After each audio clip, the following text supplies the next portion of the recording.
Florida, east of the Rockies. Go ahead, Billy.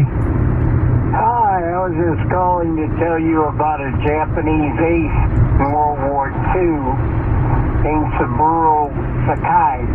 Who was that? He was the top Japanese ace to survive World War II. Okay. And towards the end of the war, he lost one of his eyes when his windshield was struck by an American bullet. He almost lost both his eyes, but they managed to save one of them. And on the last day of the war, he shot down an American Super Fortress bomber, even though he was flying with only one eye. Yeah, it's really interesting. Damn. He was their top scoring ace to survive the war with about 60 or so killed. Actually, many German aces scored far higher than that. If you took the top 300 German aces in World War II, they shot down over 30,000 Allied planes. An average 30,000? You're right, an average of 100 each. And the top scoring ace, he shot down 352. His name was Eric Hartman. How do you know all this stuff? Oh, I know all about World War II. And anyway, yeah, the top scoring ace, Eric Hartman, shot down 352. They had a Stuka dive bomber pilot named Hans Ulrich Rudel, who destroyed 519 Russian tanks. 519 tanks. That's unbelievable. Your knowledge of the war was amazing, to be sure. Ruth in Maryland, take it away. Hey, Ruthie. Hi, George. I have to thank you for taking my call. I have to tell you about a coincidence that I had with you. I have a lot of coincidences with you guys on the coast, and this is really funny. And about a month ago, you were talking to a guest. I think it was Amy Robertson, and you were talking about reincarnation.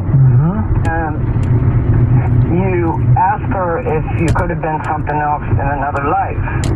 And because she was saying you could have been anything, like an animal or a bug. And then and I was actually on the hold that night on the phone. So when I'm on the phone, I'm sitting here taking notes. And then you asked her if you could have been a frog, and I couldn't believe you said that. I was just shocked. I mean, you put a smile on my face. I laughed because when you said that, I'm sitting here looking at my pet frog, George.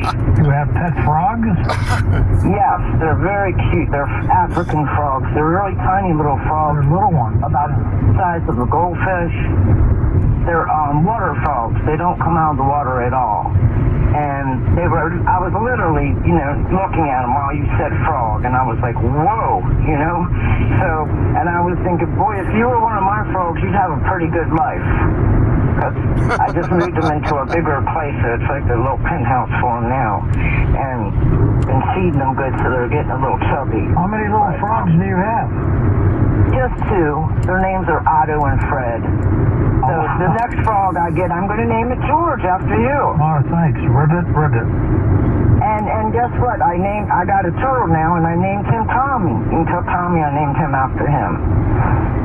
You would need a bullfrog. Why did you say frog? I'm just really curious. Why did you say frog? Out of all the creatures you could have said a lion, a bear, a wolf, anything. It just popped in my head. Were you remote viewing in my kitchen? I might have. By the way, if you have one set of draperies that need to be fixed.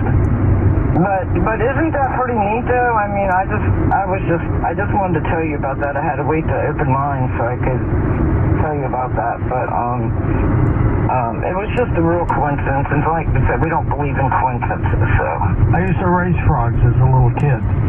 Oh, Oh, okay, so you do like frogs. Oh, Okay. yeah, I used to Well, you should get some of these pet frogs, George. They're the best pets. They're so easy to take care of. Yeah, but I travel too much. I travel too much. Oh, well, you don't have to feed them but like twice a week. Yeah, but I go to St. Louis for months.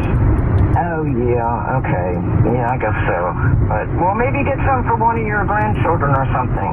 They're not very Unless I expensive. had Tommy take care of it. Yeah, get Tommy some frogs. That's all we need. Okay, thanks. Appreciate it.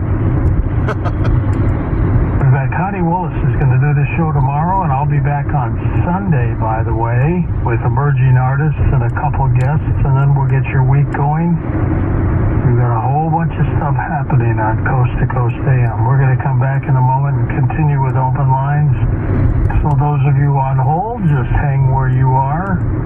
And those of you in the greater LA area, come on out to Contact in the Desert in Indian Wells near Joshua's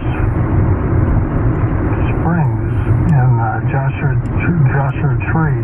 Oh man, George sounds really bad, man. Great UFO event. George sounds really bad. He's sick. Tommy's Sick, already man. there. But we'll be there again tomorrow night, and then come on by. And also don't forget paranormaldate.com is available. And the Paranormal Podcast Network, you all have to listen to What's those wrong shows. with you, bro? We'll be back in a moment with more open lines at Coast to Coast. The Coast website is now streamlined for mobile devices. Great news if you're a Coast insider or simply want to enjoy our website on your phone. Visit coasttocoastam.com on your iPhone or Android browser.